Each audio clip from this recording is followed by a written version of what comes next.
Hey guys, how's it going? Welcome to my video.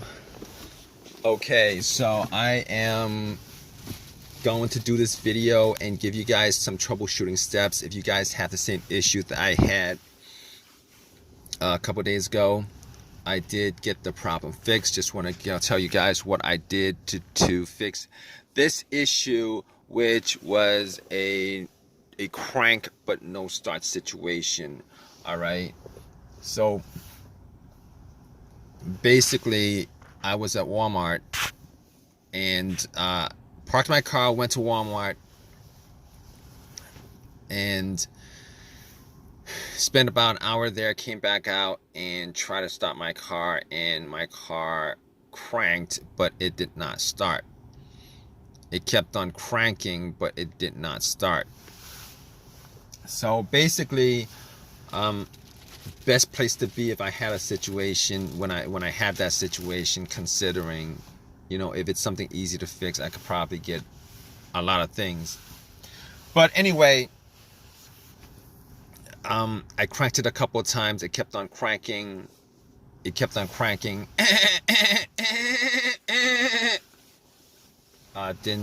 start up, didn't crank over. So first thing that came to my mind was it's probably the battery, right? Haven't changed the battery for a couple years. Probably the battery. I haven't actually touched the battery for a couple of years. Haven't changed it. It was, you know, there's probably corrosion. But here's the thing about it. It was a strong crank. It wasn't a weak crank. It wasn't a slow crank. It was a strong crank. So that actually had me thinking, maybe it's not the battery. So I turned on the headlights, went out and checked the headlights. The headlights were pretty bright.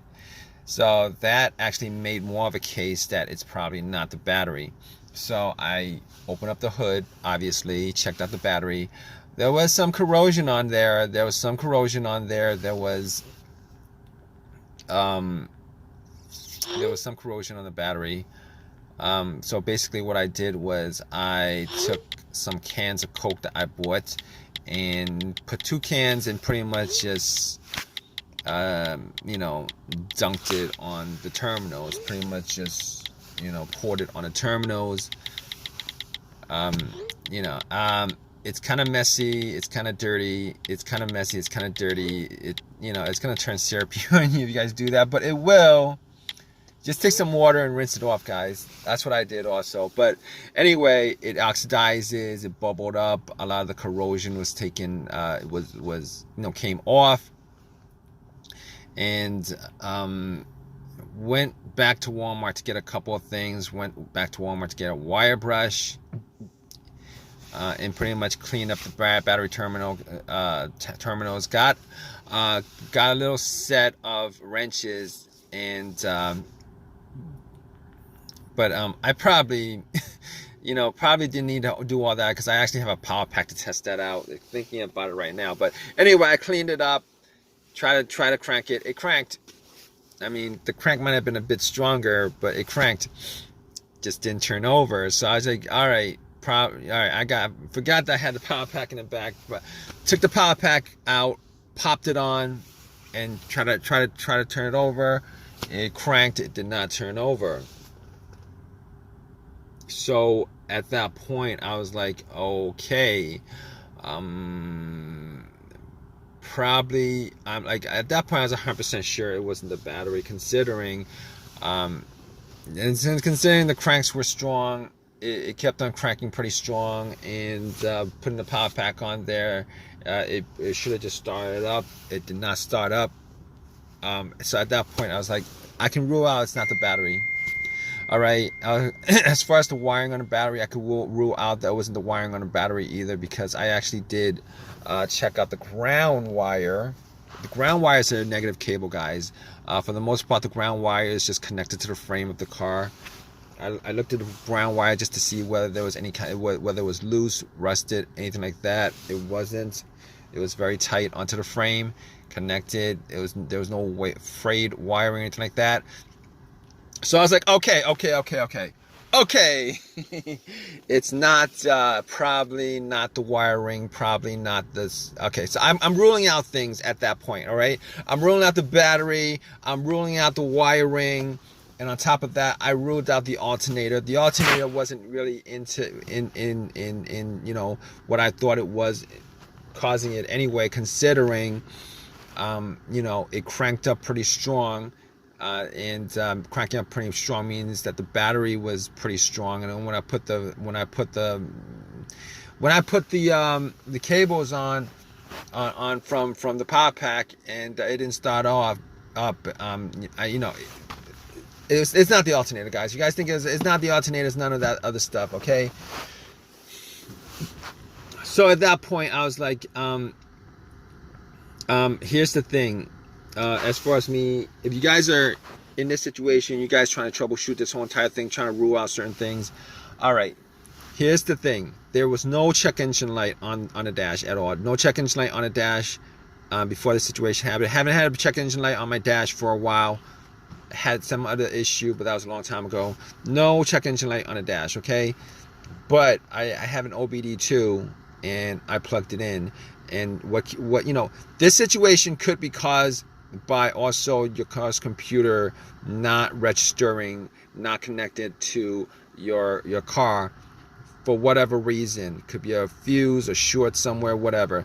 But I had an OBD2, plugged it in just to make sure that there, you know, there's nothing that I can actually take from this situation as far as it's scanning the whole entire thing. It was able to scan the whole entire thing, scanned it, and then came back with analysis, you know, no codes, all the monitors were cleared, everything was good. At that point, I knew that it was able to read the car's computer. So there's nothing wrong with the car's PCM, ECM.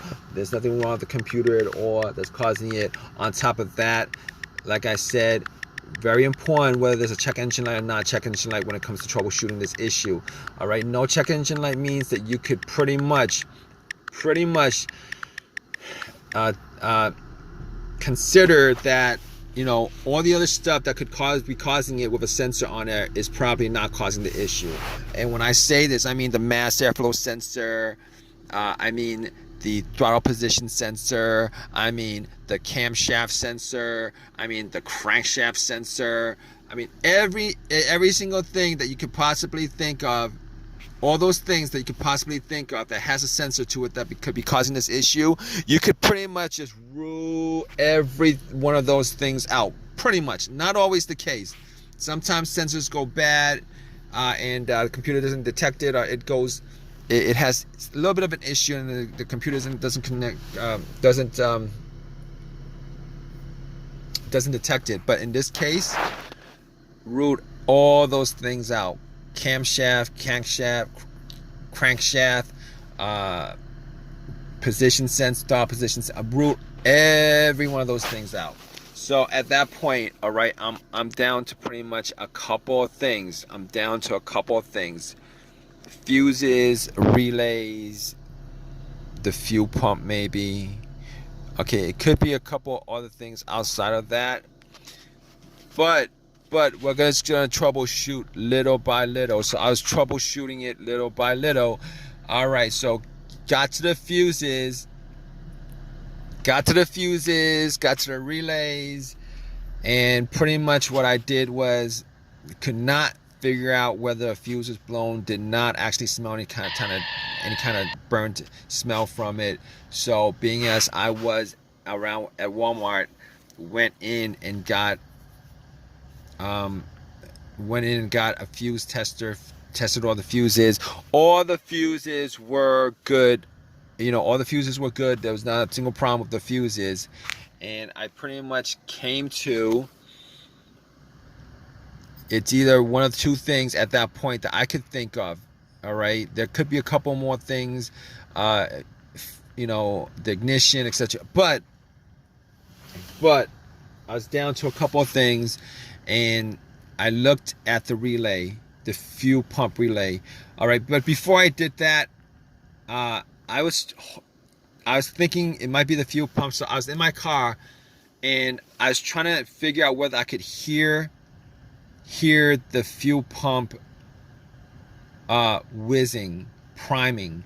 All right, so if you guys don't know how to do this, essentially you would normally need two people to do this. One to listen to the fuel pump priming as the ignition is turned to the on position, not the crank position, because once you get to the crank position, you're gonna crank the car up and you're not gonna be able to hear it too well. All right, so basically, I had, it was just me there, so I was sitting in the car and I turned it onto the on position, trying to hear whether there was a whizzing sound. All right, normally you would want somebody to turn on to the on position while somebody has the gas cap off, and you're listening to hear whether there's a motoring sound, motor sound, a motor sound. I couldn't do that. So I was listening, trying to hear it, and got to, I couldn't detect it at all. I could not detect it at all. Detect the sound at all. So at that point, I was like, oh, okay, all right, we're gonna just swap out some relays. So I looked at the fuel pump relay, and I noticed that there was another relay that was the same. I'm not sure exactly where that relay actually, what component of the car that relay was for. Popped that relay out, popped it in, popped the relays out of the fuel pump, popped that relay out, swapped it. Swapped it. Guess what? It cranked over. Easy fix. Because if it didn't crank over, I would have been sure that it was the fuel pump that was the problem, but it cranked over, guys. So pretty much at that point, I knew it was the relay that what needed to be swapped out. Drove it to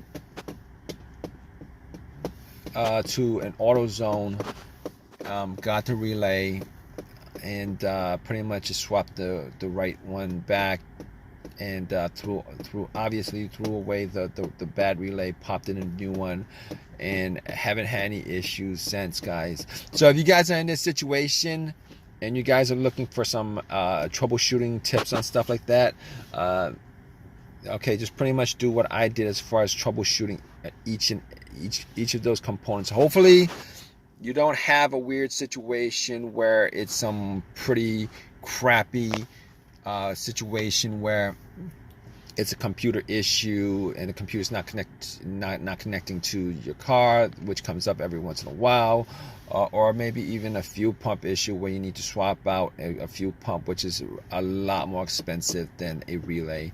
But I hope this has helped you guys out. If you guys like this video, please leave a comment in the comment section. Please subscribe. Please give me a thumbs up. Thanks. All right, guys, take care.